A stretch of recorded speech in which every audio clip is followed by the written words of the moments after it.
We are going to start the revision of chapter 1 chemical reactions and equation. बेटा अगर इतनी revision कर ली जो आज मैं करवा रही हूँ इन शॉर्ट, तो आपके 6 नंबर इस चैप्टर से कहीं नहीं गए। वो आपके फुल मार्क्स आने ही आने हैं, 6 नंबर आने ही आने हैं। तो फटाफट से हम ये शॉर्ट में रिवीजन करना शुरू करते हैं। सबसे पहले है केमिकल इक्वेशंस को बैलेंस होना ज़रूरी होता है। Why it needs to be balance to conserve the law of conservation of, to protect the law of conservation of mass. ठीक है, law of conservation of mass क्या कहता है कि रिएक्टेंट्स का जितना मास है वो प्रोडक्ट के मास के इक्वल होना चाहिए। कोई भी एक रिएक्शन जो आपको आती हो, रिएक्शन जो आपको याद आ रही हो उस टाइम पे, वो रिएक्शन आप नीचे लिख के दिखा दो उसमें। ठीक है, तो केमिकल रिएक्शंस जो होती हैं, केमिकल इक्वेशंस जो होती हैं, उनको बैलेंसिंग करना बहुत ज़रूरी होता है। ठीक है, बैलेंसिंग करना आपको अच्छे से सिखाया जाता है क्लास में। ठीक है, और नेक्स्ट क्वेश्चन बनता है कि भाई केमिकल रिएक्शंस कैसे पता लगाओगे कि how do you know whether the chemical reaction has been taken place और not. So there are different things which ensures the chemical reaction has been taken place. Number 1 is there is a chemical change. Then evolution of gas, there is certain evolution of gas. It may be carbon dioxide, hydrogen, oxygen, कोई भी हो सकती है। जैसे इसमें मैंने एक reaction ये लिखी है, कैल्शियम कार्बोनेट को अगर हम हीट करेंगे, ये ट्राइंगल रिप्रेजेंट करता है हीट को।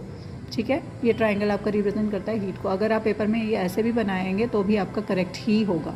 ठीक है, अगर आप इसको हीट करेंगे तो आपका बनेगा कैल्शियम ऑक्साइड और कार्बन डाइऑक्साइड निकलेगी। ठीक है, अगर किसी भी रिएक्शन में टेम्परेचर चेंज हो रहा है, दैट मीन्स उसमें भी रिएक्शन हो रही है। कैल्शियम ऑक्साइड में अगर हम वाटर डाल देंगे तो यहाँ पर टेम्परेचर इवॉल्व होएगा, मतलब हीट जो है आपकी इवॉल्व होएगी, निकलेगी। एक्सोथर्मिक रिएक्शन है, कैल्शियम हाइड्रोक्साइड बन जाएगा।